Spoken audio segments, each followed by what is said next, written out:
Hello friends, स्वागत है आप सबका आपके अपने यूट्यूब चैनल इज़मा इन्वेस्टमेंट में। पीएसयू बैंक्स प्राइवेटाइजेशन का जो बज़ है वो फिर से स्टार्ट हो गया है जब से गवर्नमेंट ने ये अनाउंस किया कि इस विंटर पार्लियामेंट्री सेशन में वो पीएसयू बैंक लॉज को अमेंडमेंट बिल लेके आएंगे, जहां पर पीएसयू बैंक्स के प्राइवेटाइजेशन का रास्ता साफ हो जाएगा।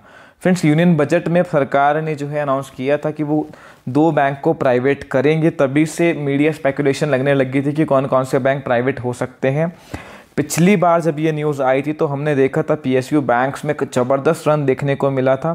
फिर वहाँ से जब थोड़ी न्यूज़ कूल डाउन हुई तो जो हाइज आईओबी, बैंक ऑफ महाराष्ट्र जैसे बैंकों ने उस टाइम बनाए थे, लगभग 50% वो वहाँ से करेक्ट हो चुके हैं। अब फिर से बस क्रिएट हो रहा है, तो यहाँ पर इन स्टॉक्स में एक्शन देखने को मिल रहा है। आज के इस वीडियो में हम बात करेंगे कि अगर इन बैंक्स का प्राइवेटाइजेशन होता है तो कौन से वो बैंक हैं जो आपको मल्टी बैगर रिटर्न दे सकते हैं। Indian Overseas bank, bank of Maharashtra, central bank, UCO bank, कई बैंक्स का नाम अलग अलग मीडिया रिपोर्ट्स में सामने आता रहा है। जब पर वो बैंक सामने आए हैं जो मर्ज नहीं हुए थे, जिनका मर्जर किसी बैंक्स में नहीं हुआ था जब गवर्नमेंट ने लास्ट ईयर बैंक्स का कंसोलिडेशन किया था।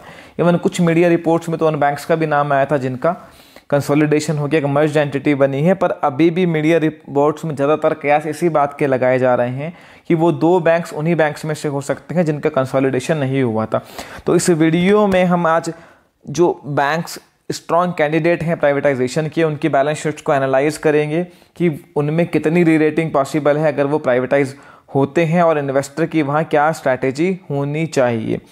कौन से वो बैंक हैं जो प्राइवेटाइजेशन के कैंडिडेट हैं और वहाँ पर जो है कौन से बैंक में आप बाय करके चल सकते हो। फ्रेंड्स, आज के ट्रेडिंग सेशन में आईओबी और सेंट्रल बैंक में 20% के आसपास की रैली देखने को मिली, जब CNBC TV 18 ने ये न्यूज़ चलाई कि ये दोनों बैंक गवर्नमेंट की शॉर्टलिस्ट में हो सकते हैं जो प्राइवेटाइज होने हैं। सेंट्रल गवर्नमेंट ने जो है पार्लियामेंट्री सेशन में बैंकिंग अमेंडमेंट जो बिल है वो पास कर देना है, उसके बाद बैंक्स के प्राइवेटाइजेशन का रास्ता साफ हो जाएगा। फ्रेंड्स, कुछ बैंक का कंपैरिजन हमने किया है कि बैलेंस शीट वाइज वो कितने स्ट्रॉन्ग है और कितनी रेटिंग वहाँ पर पॉसिबल है। सबसे पहला बैंक बैंक ऑफ महाराष्ट्र है। यहाँ पर फ्रेंड्स जितने भी वो बैंक्स हैं जो मर्ज नहीं हुए थे उसमें सबसे स्ट्रॉन्ग बैलेंस शीट हम कह सकते हैं बैंक ऑफ महाराष्ट्र की है उन बैंक्स में से, और सबसे रिच वैल्यूएशंस पर भी यही बैंक ट्रेड कर रहा है, जो कि लगभग अपने बुक वैल्यू के 1.2 टाइम्स के आसपास ट्रेड कर रहा है। लास्ट 6 मंथ्स पहले जब रैली आई थी प्राइवेटाइजेशन की न्यूज़ पे, तब 32 रुपये के आसपास का हाई बनाया था, वहाँ से लगभग 50% ये करेक्ट हो चुका था। आज 20 रुपये के आसपास की क्लोजिंग है। यहाँ पर अगर NPA लेवल पर देखें तो इस बैंक में लगभग नेट NPA 1.73 और GNPA 5.56% के आसपास है, जो कि अमंग दी बैंक्स जो कंसोलिडेट नहीं हुए थे, मर्ज नहीं हुए थे, बेस्ट कह सकते हैं। 14,000 करोड़ की मार्केट कैपिटल है। पिछले कुछ क्वार्टर्स में अच्छे रिजल्ट जो है हर पैरामीटर्स पे बैंक ने पोस्ट किए हैं। अगर ये बैंक प्राइवेट होता है तो यहाँ पर इसकी फर्दर रेटिंग पॉसिबल है, क्योंकि जितने भी प्राइवेट बैंक्स हैं, फ्रंटलाइन बैंक्स तो 3-4 गुने की मल्टीपल पे बुक वैल्यू के ट्रेड कर रहे हैं, पर छोटे बैंक्स भी 1.5-2 टाइम्स तक ट्रेड कर रहे हैं। तो यहाँ पर फर्दर अपसाइड पॉसिबल है। अगर ये प्राइवेट होता है तो इस बात के पूरे चांसेस हैं कि ये अपने प्रीवियस 52 वीक हाई को टेस्ट कर सकता है। यहाँ बैलेंस शीट की क्वालिटी काफ़ी स्ट्रांग है। दूसरा bank central bank of India है। अगर बैंक ऑफ महाराष्ट्र में हम ये बात कह रहे थे कि बैलेंस शीट की क्वालिटी सबसे स्ट्रांग है, तो सेंट्रल बैंक ऑफ इंडिया में मैं कहूँगा कि वो बैंक जो मर्ज नहीं हुए हैं उनमें सबसे खराब balance sheet central bank of India की है। पीएसयू बैंक के जो 2 बैंक्स का जो अनाउंसमेंट यूनियन बजट में किया था, उसके बाद फाइनेंस मिनिस्टर्स के जितने भी इंटरव्यूज़ मैंने देखे हैं, जितनी बार भी ये क्वेश्चन पुटअप किया गया, तो उन्होंने ये बात बोला है कि सरकार सबसे पहले उन बैंक्स को प्राइवेट करना चाहती है जहां पर कितनी भी कैपिटल डालो उनका रिवाइवल पॉसिबल नहीं है। तो उस कैटेगरी में सेंट्रल बैंक बिल्कुल फिट बैठता है। 4600 ब्रांचेज हैं, 20,000 करोड़ की मार्केट कैपिटल है, 16% का नेट NPA, ग्रॉस NPA। ये 16% का ग्रॉस NPA तो एक क्राइम कह सकते हो बैंकिंग इंडस्ट्री में। 4-5% का नेट NPA। अभी भी रिजल्ट्स बहुत ख़राब हैं, वॉच लिस्ट बहुत लंबी है। 5 लाख करोड़ का बिजनेस है, बुक वैल्यू के नीचे ये ट्रेड कर रहा है, 52 वीक हाई से 40% के आसपास ये बैंक डाउन है। अगर फ्रेंड्स ये बैंक प्राइवेट होता है तो उसका साइज़ बहुत बड़ा है, उसके हिसाब से वैल्यूएशंस अभी सस्ते हैं, पर बैलेंस शीट की क्वालिटी भी बहुत ख़राब है। प्राइवेटाइजेशन होगा तो ऑब्वियसली बैलेंस शीट की क्वालिटी सुधारने की उम्मीद है, तो यहाँ फर्दर री रेटिंग पॉसिबल है अगर प्राइवेटाइजेशन होता है। अभी भी स्कोप है यहाँ पे सेंट्रल बैंक में, और प्राइवेटाइजेशन होने की सूरत में हो सकता है कि ये जो बैंक है यहाँ से फर्दर री रेटिंग इसकी हो। थर्ड बैंक हमने यूको बैंक को डिस्कस किया, हालांकि इसका नाम इतना ज़्यादा प्राइवेटाइजेशन में नहीं आया है, पर छोटे साइज़ का बैंक है। ऑब्वियसली या तो किसी के साथ कंसोलिडेट होगा या प्राइवेटाइज हो जाएगा। अकेले छोटे साइज़ के बैंक को शायद ही गवर्नमेंट का रन करने का कोई मोटिव नज़र नहीं आता, जिस तरह के डेवलपमेंट्स इस स्पेस में हुए हैं। यहाँ पर भी जीएनपी और नेट एनपीए की क्वालिटी ठीक ठीक है, लगातार क्वार्टर बाय क्वार्टर में सुधार देखने को मिला है। बुक वैल्यू से नीचे ट्रेड कर रहा है, बहुत सीमित दायरे का कारोबार है, कोई बहुत बड़ा रन इसमें हमने नहीं देखा है।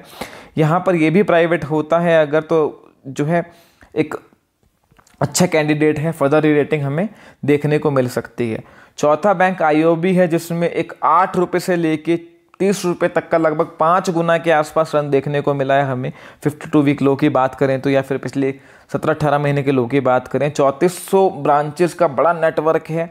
पर फ्रेंड्स, इस पर्टिकुलर बैंक की जो अगर हम मार्केट कैपिटल देखें 44,000 करोड़ की है, जो किसी मर्ज्ड बैंक जो उससे दोगुने साइज के बैंक्स हैं उनसे भी ज़्यादा है। अगर मैं इसको कैनरा बैंक, इंडियन बैंक जैसे बैंक से कंपेयर करूं तो उनसे भी ज़्यादा है। और एनपीए और नेट एनपीए के फ्रंट पे सबसे खराब बैलेंस शीट में से एक समय पे इस बैंक का एनपीए जीएनपीए 20% के आसपास था।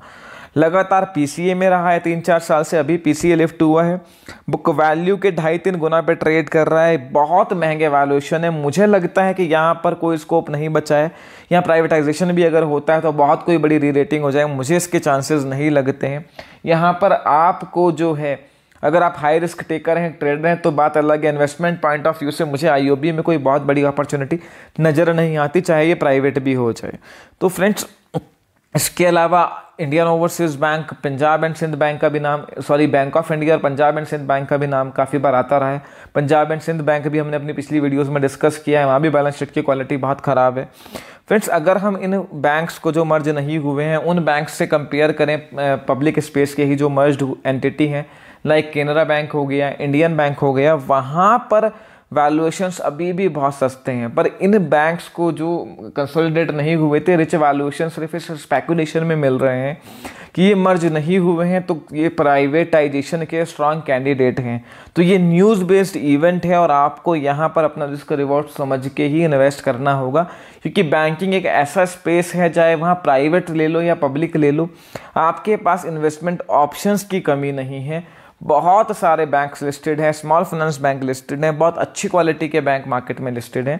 तो यहाँ रिस्क रिवॉर्ड समझ के ही इन्वेस्ट करें, और जहाँ पर वैल्यू नहीं दिख रही है वहाँ पर सिर्फ ये एक टेम्पररी रन हो सकता है, जो एक ट्रैप भी हो सकता है। तो फ्रेंड्स, हमने अपने इस वीडियो में हर बैंक की रिसर्च आपके सामने रखी है। आप अपनी रिसर्च भी करें और उसके बाद डिसीजन लें, किसी भी मूवमेंट में ट्रैप ना होए, क्योंकि कुछ बैंक्स के वैल्यूएशंस बहुत ज़्यादा जो है रिच हो चुके हैं और वहाँ हर चीज़ जो है डिस्काउंटेड लगती है। हो सकता है न्यूज़ के बाद एक करेक्शन भी देखने को मिले। जहाँ वैल्यू है वहाँ अगर आपका हाई जो है, आप हाई रिस्क टेकर हैं, तो आप वहाँ पर एक पोजीशन ले सकते हैं। बाकी फाइनल डिसीजन देखना होगा किस तरह के डेवलपमेंट यहाँ पर होते हैं। इस बात की पूरी उम्मीद है कि जैसे ये लॉ पास होता है उन बैंक्स का नाम गवर्नमेंट द्वारा डिस्क्लोज कर दिया जाएगा। फर्दर आपकी कोई भी क्वेरी इस वीडियो को लेकर हो, feel free to ask me in the comment section. Video पसंद आई है लाइक कीजिए, फ्रेंड्स के साथ शेयर कीजिए, इज माई इन्वेस्टमेंट को सब्सक्राइब